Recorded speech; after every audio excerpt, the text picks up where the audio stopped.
Skyrock pour les militaires. Et on poursuit le point des opérations réalisées la semaine dernière en Afrique de l'Ouest. Les armées françaises poursuivent la mise en œuvre des partenariats militaires opérationnels répondant aux besoins exprimés par les forces partenaires.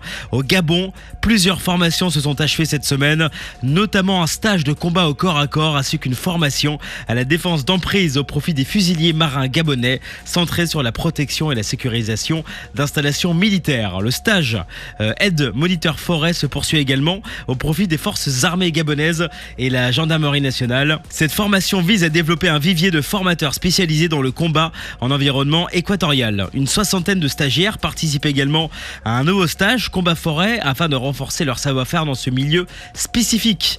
Par ailleurs, le mandat Tandem 2026-02 s'est achevé après 11 semaines d'activité en Afrique de l'Ouest et en Afrique centrale. Déployés depuis la métropole dans 9 pays partenaires, les détachements français ont conduit une trentaine de formations, entraînements et exercices conjoints, principalement orientés vers les savoir-faire dits du haut du spectre. Ce mandat a notamment été marqué par l'exercice aéroporté Touraco 2026, conduit avec les forces armées de Côte d'Ivoire. Passons maintenant à la région Indo-Pacifique où les armées françaises contribuent à la stabilité régionale. À Madagascar, un détachement français mène une action de partenariat militaire opérationnel au profit du bataillon d'infanterie nord des forces armées malgaches. Cette formation porte sur les fondamentaux du combattant d'infanterie avec des séquences de tir, de secourisme au combat et de tactique. En Polynésie française, les forces armées organisent jusqu'au 18 juin l'exercice multinational Mara 26, réunissant 14 nations partenaires. Cet entraînement permet de préparer une réponse coordonnée face à une catastrophe naturelle majeure dans le Pacifique. Il mobilise différentes capacités interarmées et contribue au renforcement de l'interopérabilité régionale.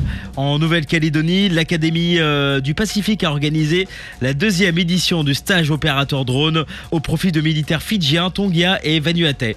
Les stagiaires ont été formés à l'utilisation du drone UX-11, une plateforme légère dédiée à l'observation et à la cartographie de précision, particulièrement adaptée aux missions de reconnaissance et d'évaluation de la situation.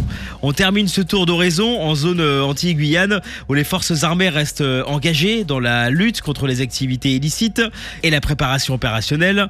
En Guyane, l'opération Harpie se poursuit en appui de la gendarmerie pour lutter contre l'orpaillage illégal. Les patrouilles conduites en forêt visent à saisir ou détruire les moyens utilisés par les orpailleurs clandestins. En mer, un patrouilleur anti-Guyane a intercepté un navire en situation de pêche illégale, permettant la saisie de près de 6 tonnes de poissons ainsi que de nombreux équipements. Et aux Antilles, l'exercice Caraïbes 26 vient de s'achever. Après une première phase consacrée à la sécurisation d'un territoire étranger en situation de crise, l'exercice s'est poursuivi autour d'un scénario qui a simulé le passage d'un cyclone et la conduite d'opérations de secours au profit des populations. La participation de partenaires néerlandais et colombiens a permis de renforcer la coopération régionale face aux catastrophes naturelles. Et enfin, en Atlantique Nord, le groupe Jeanne d'Arc poursuit sa mission au large du Canada entre Halifax et Saint-Pierre-et-Miquelon.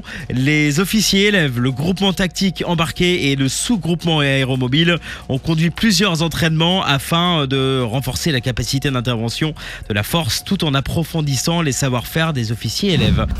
Sur terre, sur mer, comme dans les airs. Skyrock PLM, en équipe avec Uneo, la mutuelle des forces armées.